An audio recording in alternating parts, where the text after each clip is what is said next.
It's time to get educated on the craziness impacting K-12 classrooms and college campuses around the world. This is the Dr. Duke Show.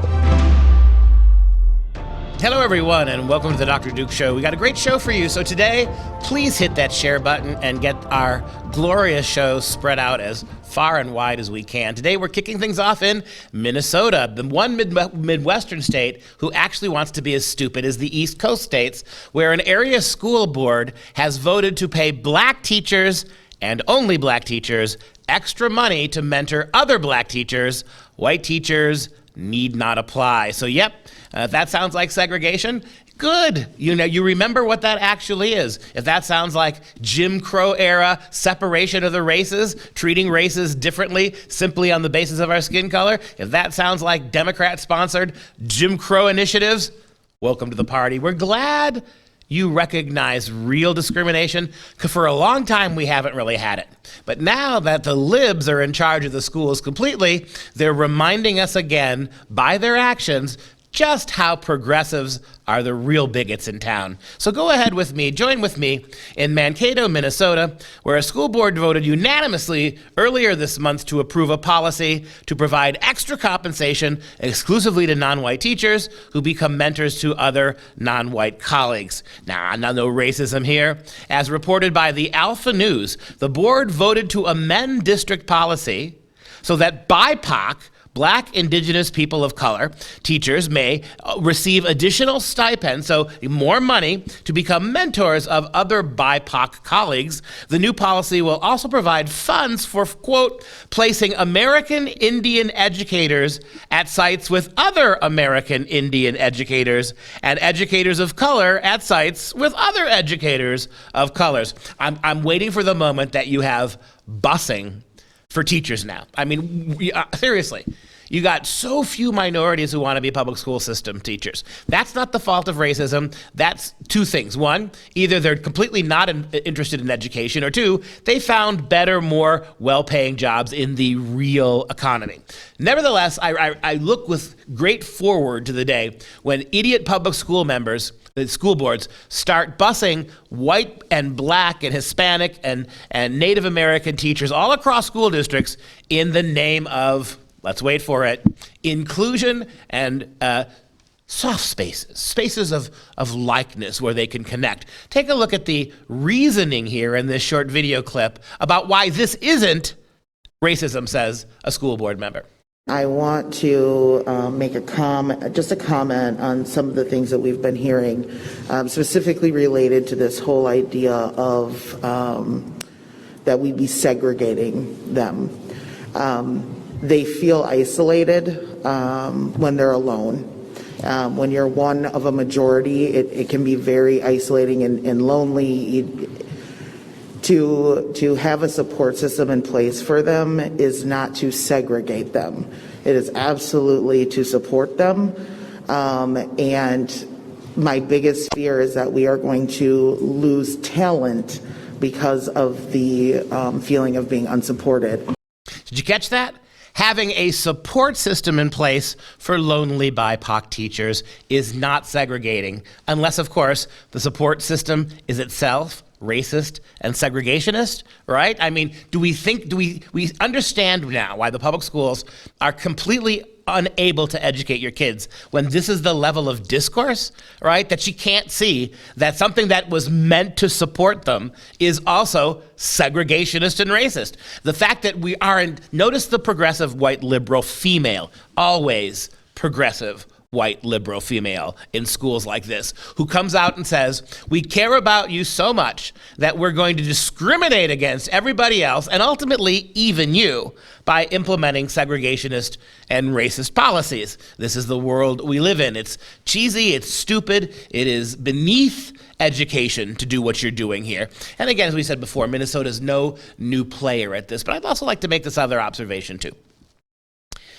This idea that somehow Black teachers or BIPOC teachers can only be supported if they're surrounded by people who look like them is insulting and extreme in an extreme way. So what do you've got here in places like Mankato?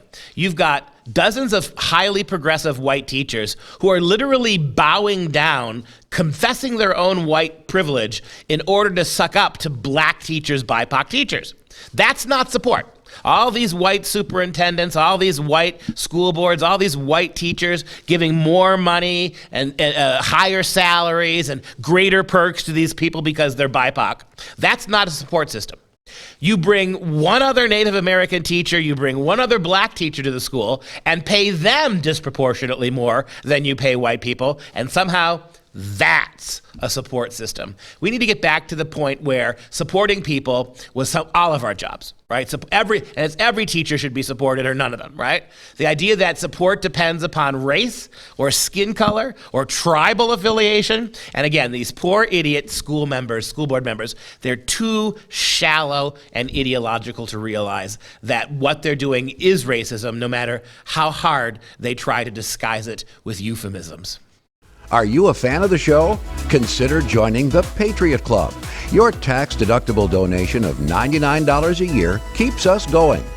Simply visit patriotclub.us. That's patriotclub.us to pledge your support and receive our signature tumbler as a token of our appreciation.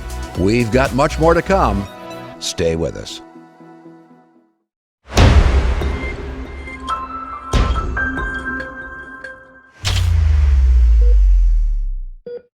It's 2022, team. Where did the time go? I mean, I thought we'd never get here because that's what complete government control and lockdowns will do to the mental psyche. But don't be alarmed, the implacable Representative Alexandria Ocasio-Cortez has always had this psyche. She's her own hype woman, and she is a hypocrite. What's up, everybody? I know we're just waiting for things to start up, so I'm going to give it a second.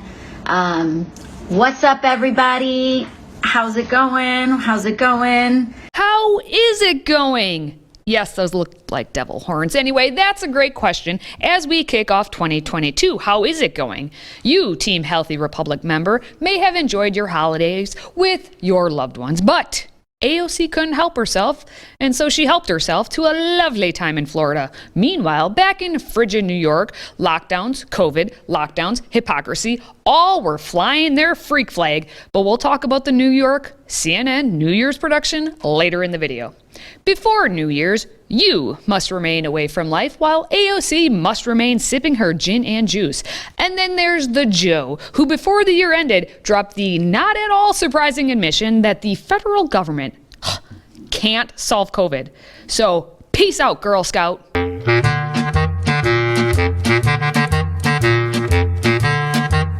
Bye, Felicia. Bye, Felicia. That brings us to today's question. Who will be the biggest hypocrite as we roll through 2022? Let me know in the comments, and please share this video. In fact, make it a New Year's resolution to share every one of the videos we put out so that I may have an opportunity to feed my children. Anyway, back to the kitty cat fight that kicked off the new year. So between Christmas and New Year's, AOC frolicked down to Miami Beach, out of the lockdown, New York City, to drink with her boyfriend. Good for her.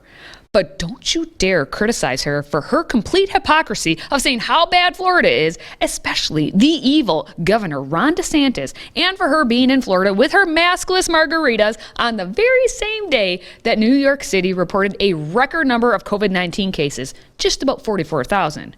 No, don't you dare say any of that, because that just means you want to have sex with her. As she says, if Republicans are mad they can't date me, they can just say that instead of projecting their sexual frustrations onto my boyfriend's feet. Ya creepy weirdos. But there's more. It's starting to get old ignoring the very obvious, strange, and deranged sexual frustrations that underpin the Republican fixation on me, women, and LGBT plus people in general. These people clearly need therapy, won't do it, and use politics as their outlet instead. It's really weird. Okay. Can I have the contact details of her therapist, please? Clearly, it's not working for her. Now, AOC says that Republicans are mad because they can't date her. Well, I guess I can't want to date her. I'm not a Republican. But more importantly, does anyone see that the same woman who criticizes objectification now dishes out objectification.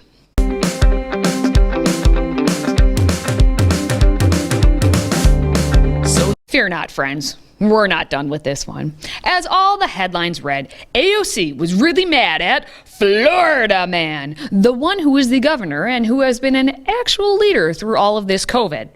His team even went so far as to welcome AOC to the state. Welcome to Florida, AOC. We hope you're enjoying a taste of freedom here in the Sunshine State thanks to Ron DeSantis' leadership. That tweet gave AOC sunburn, so she then put out the sex tweet, and all her friends decided to make arses of themselves by saying Ron DeSantis has been missing in action, even though he's been working behind the scenes. You know, like Pete Buttigieg did when he was missing for 2 months now. Except DeSantis actually was working, and he dared take care of his wife and accompany her to her cancer treatments.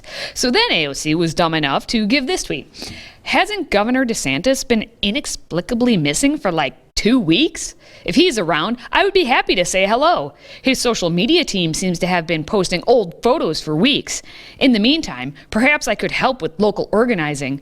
Folks are quite receptive here. Smiley face. AOC's right. But that DeSantis, man, what an a-hole. Geez, I'm so glad that my governor isn't so caring and loving to his own wife, and I wish I had a congresswoman like AOC representing me, but from Florida, because she can't actually be found in her own district where people are in perpetual lockdown. She's busy spending Christmas Day and New Year's in the warm sunshine and being silly on Instagram. Actually, Christmas was a hard day for AOC. She was scared. Not that her constituents were suffering through COVID, but the chip. Yes, the potato chip. She decided to do the one chip challenge, and it was really scary. I'm so scared. 15 seconds. She said she was Latina and Puerto Rican, so she didn't really celebrate Christmas Day, that it's usually more chill for us, but she did call for God this Christmas. Heat is starting to come through. Oh my God, yo! Yo! 30 seconds. You got this. You got this. Oh my God! Oh my God! And the heat was just too much for her. Okay, bye y'all. What? I gotta say bye. The devil will do that to you. Much like that chip, it has been just too much for her. That's why she went to Florida, so she could suffer for you, New Yorkers. She sacrificed for you. She took that pain of eating that chip for you. But that all was still back in 2021, before the new year rang in. So let's celebrate 2022. Happy New Year, and may God bless you and your family. And may God protect our troops. Hey, sit, sit, sit, sit. Good boy. Good boy. Good boy, yes. Cheers. Cheers. Happy New Year. That message may very well be an indicator for what 2022 will be. Much like that dog, you will be made to sit and be a good boy. Maybe it's what Joe will do too. But that's how the Bidens celebrated ringing in the new year at 5:30 p.m. because Joe had to go to bed by 7, much like my toddler and that dog. That's the Bidens' new dog, Commander. The greatest of all doctors, Dr. Jill Biden, maskless as you see, made sure her boys got their exercise while one is muzzled on the Delaware beaches over the holiday break. With the dog being named Commander, we now know there is now one commander in the family. It was reported that the boys promptly took a nap after that walk. We know they like their sleep, and we know that Biden couldn't hang with his bro Obama on New Year's because the Obamas may have been awake after the sun went down. It was much the same when the Bidens rang in the New Year last year, and their 2021 New Year's Eve celebration really told the story for what we got all of last year. Happy New Year. Keep the faith. Get it, pop it, Yeah. Here it comes. They never work right. Here's to better luck in the new year. Oh, well. Thanks, guys. Am I wrong? Was that not 2021 in a nutshell? And is this not the attitude of what we've seen from our leaders and the media and the activists and everyone who thrives on me? I share everything. I don't I don't give a what you think about me. What do you think about? I don't care. I'm a grown-ass man. I don't care what you think about me. I don't lie. I am who I am. I'm a grown, successful black man who a lot of people hate because then I used to people seeing me and people like me in a position that I am to be able to share my point of view on television. It freaks people out. And you know what? You can kiss my behind. I do not care. Take solace knowing you are just like Don Lemon because he too can't keep New Year's resolutions. So maybe he won't keep this not caring about others. His 2017 resolution, after all, was this. But I'm very self-centered. Yeah. I'm not going to be as self-centered. You're going to be less self-centered in 2017. Yeah. But I don't really do resolutions, and I live my life to the fullest. I don't care what people think about me. I do what I want because it's my life. And Don Lemon wasn't the only drunk they put out there every single year, because it is CNN, the most trusted name in booze news. This year, Andy Cohen was quite pissed in the American and British senses as he went off on the exit celebration of now former New York Mayor Bill de Blasio. After 4 years of the crappiest term, the only thing that Democrats and Republicans can agree on is what a horrible mayor he has been. Wow. So, sayonara, sucker. I have a feeling I'm going to be standing right here next year. And you know what I'm not going to be looking at? Dancing as the city comes apart.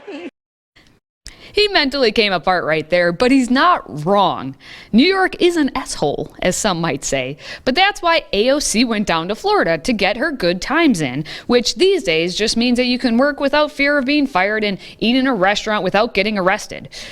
It's a new year, and all of that jazz that comes with it. But keep focused on what really matters. Look up, not down, and keep feeding your faith, family, and friends. Also, keep sharing these videos because, again, I'd like to keep feeding my children. Until next time, let's go Brandon, and stay healthy, America. Today's show is sponsored by Clean Start Hand Sanitizer. For an odor-free foam hand sanitizer that lasts 2 hours and provides 19 refills, visit freedomproject.com/clean. That's KLEEN to order yours today.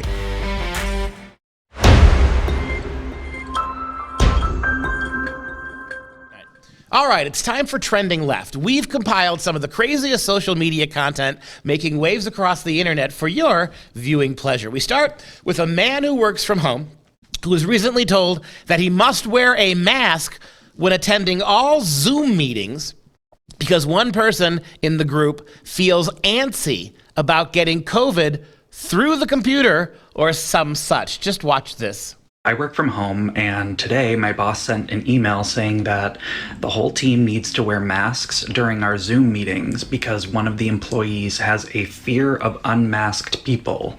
Like, I'm trying to be respectful, but for everyone asking about the email from my boss, here it is. And in case you can't read that, here is the boss's email. Team, I am writing you all today to inform you of a new protocol for our staff Zoom meetings. Moving forward, everyone will be required to wear a mask during our meetings. One of our team members, quote, has a fear of unmasked people, and I want to make sure everyone feels safe and comfortable. This requirement is effective immediately. Well, I'm very sympathetic, and I think that's absolutely right. Now we have so dysfunctionalized this country with COVID. You actually have people who are afraid to even look through a camera screen at somebody not wearing a mask. So I'm very, very sensitive, sir, to what you're going through. Moving on, do you remember the days when teachers actually cared more about imparting wisdom than forcing their gender identity nonsense on students? Seems like a long, long time ago. Watch this. I have a question for other genderqueer educators. I am just finishing up my teaching degree, and I was wondering how you all respond when students or parents misgender you in a way that doesn't turn into a power struggle. Because when I've had students misgender me so far, I don't know how to respond. And usually when I correct them, they just ignore it. The thing that really bothers me is that your assumption of being a man is wearing a sweatshirt and a bad-fitting pair of chinos. We got to work on this. Seriously, together we can overcome. Staying with the alphabet people, one teacher was apparently told by the administration that she doesn't need to broadcast her sexuality to her students. So instead, she went full color wheel on them. So I found out that I'm not allowed to tell students that I'm gay because it could be seen as supporting a single political party and it could be seen as a political issue. So if anybody asks, I just really like rainbows. I just really like rainbows. I really like rainbows. No politics in Miss Leia's classroom. She just really likes rainbows. Rainbow duct tape? That's just because I really like rainbows. Rainbows aren't political. Not at all. Rainbows are just colorful and fun. It's not a political thing at all. It's just that I really like rainbows. What? This? This isn't political. This is just that I really like rainbows. Isn't it cute to see a spoiled, entitled leftist get real passive-aggressive with her students?